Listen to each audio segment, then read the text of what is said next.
I was jolted out of sleep when my 5-year-old son, Kevin, jumped on top of me. I let out a little yelp both from the shock of the impact and from being ripped out of a deep sleep. A little disoriented, it took me a few moments to figure out what was going on. Now jumping up and down on my bed, Kevin yelled, "Fuzzy came again! Fuzzy came again!" I sighed, rubbed my eyes, and checked the clock. It wasn't even 6 o'clock in the morning yet. Kevin continued to jump ecstatically around the bed. By now, my husband was awake and very cranky.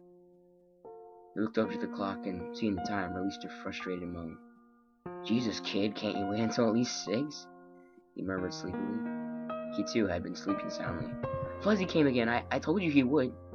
Kevin was too excited to care what time it was. It could have been 1 in the morning for all he cared. "He's back! He's back!" Fuzzy, as he called him, was what we assumed was Kevin's imaginary friend.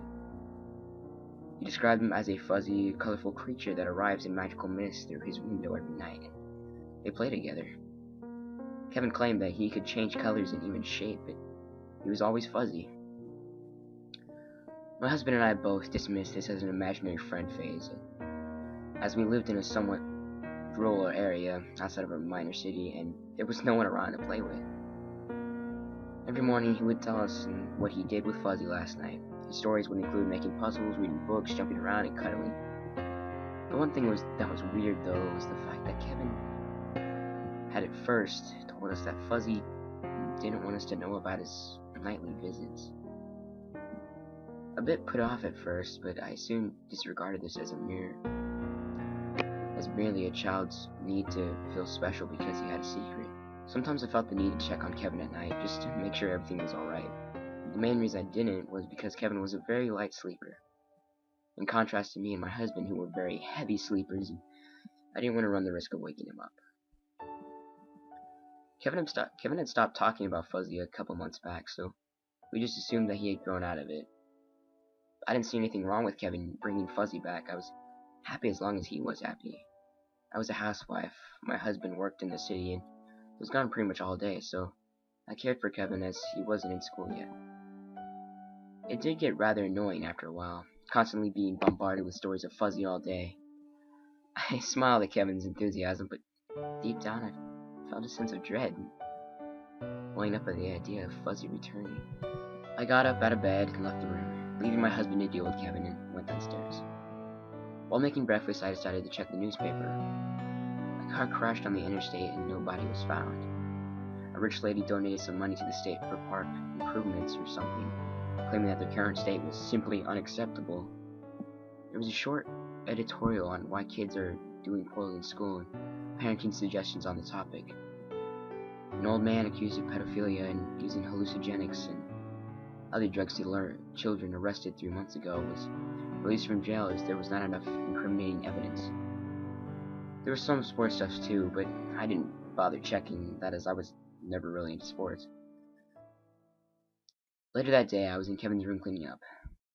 It smelled funny in his room, and in fact, the last time I remembered it smelling this way was the last time Kevin was talking about Fuzzy. I thought about it for a moment, but decided to just dismiss it as just fermented body odor from him jumping around on his bed with his imaginary friend. I decided to open the window as it was giving me a headache. Looking out, I saw Kevin out in the yard, playing with some of his toys. It had rained last night and the ground was soft and muddy, so I made sure to warn him not to go near the mud. I lowered my head to withdraw back into the room, but noticed something on the ground beneath the window.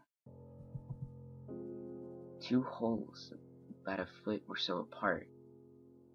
They weren't that big, so I wasn't too concerned. It just bugged me, as I couldn't think of anything that might have made them. I looked up to ask Kevin if he knew what they were. He might have made them. He had moved somewhere else, though, and I didn't feel like chasing him down to ask about something so menial. The next day, I was wiping down a window in the dining room, which lied directly below Kevin's room. The 2 holes caught my eye again. However, this time they were even bigger than before. At dinner, I decided to ask Kevin if he had been digging at the backyard. He said no, so I figured it must have been some animals or something. That evening, something else occurred to me. I found Kevin in the living room. "Hey, Kevin?" I asked. Why does Fuzzy only come at night? You seem bored lately and you never play with him during daytime. He simply shrugged. I don't know, he replied. He just doesn't. This was when things started to feel a bit off. It had never occurred to me before that Kevin didn't play with Fuzzy during the daytime. It was probably just his way of keeping Fuzzy in a more realistic light. If you brought Fuzzy out to show him to us, you would see that we clearly didn't believe in the fluffy piece of air next to him. Yeah, that's all. That's why. Nothing much happened for the next week or so. My husband and I went to bed at 10 o'clock sharp. As usual, we let Kevin stay up later if he wanted to, so he could play with his imaginary friend. We didn't mind the noise he made. In fact, if we were asleep, we didn't hear it at all. Hell, a train wouldn't wake us up once we hit deep sleep. Every night, Kenny would say something different about Fuzzy. One night, he apparently brought a cookie, which I strongly suspect he stole from the cookie jar. And another night, they flew through the clouds on Fuzzy's back. We were happy that our child's imagination was healthy, but that feeling that something was slightly off never went away. The next week, I had to start putting Kevin to bed at the same time we went to bed. Later on, earlier than us. School was coming up soon, and I wanted him to be on a normal biorhythm so that he could wake up early, but of course, this disrupted his Fuzzy schedule, and he would not go to bed without a fight. As days passed, it was becoming visibly obvious that he was not going to sleep when he was supposed to, and instead probably getting up after he fell asleep. Dark circles under his eyes formed. He was whinier than ever and almost impossible to deal with, leaving me utterly exhausted every day. Needless to say, I had no trouble falling asleep that week. I was getting sick of my authority being undermined. I decided to stay up late one night in order to catch him in the act. I went to bed as normal, got up and moved to a chair, and after about a 30-minute period of sitting there, I began to doze off. I decided I would need some help in this stakeout. I crept downstairs to make a quick batch of coffee. The feeling that something was wrong never alleviated itself. It felt like my mother's instinct was going off, but I didn't know why. I stood in the kitchen sipping my coffee for what seemed to be ages. Frequently glancing at the clock didn't help. I spent most of the time reading the newspaper, and every time I began to doze off, I got more coffee. Accustomed to utter silence, I jumped a little when I heard a little thump coming from upstairs. The clock read 12:30. I had no idea Kevin had the capacity to wait for more than 3 hours just for a stupid imaginary friend. I quietly set my stuff down on the kitchen table and tiptoed to the stairs.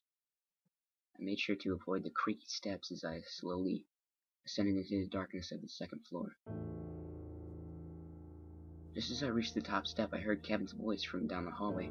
Fuzzy! It was now blindingly obvious that Kevin was awake. I heard another thump from Kevin's room as I slowly made my way down the hallway. I thought about calling out his name and scouting him right then, but decided against it as it would only serve to alert him to my presence and allow him to retreat under the covers and pretend he was asleep. The feeling that something was wrong grew from minor to almost unbearable. A soft hissing noise coming from his room was now within earshot. I reached the door. Gulping, I silently gripped the handle, turned it, and pushed inward. As I was opening the door, Kevin's bedroom window came into view. It was wide open, and in it, a ladder. I flung the door wide open and nearly fainted. There, in the middle of the room, was an incredibly hairy, naked old man, wearing a gas mask. He was feeding hallucinogenic gas up Kevin's nose.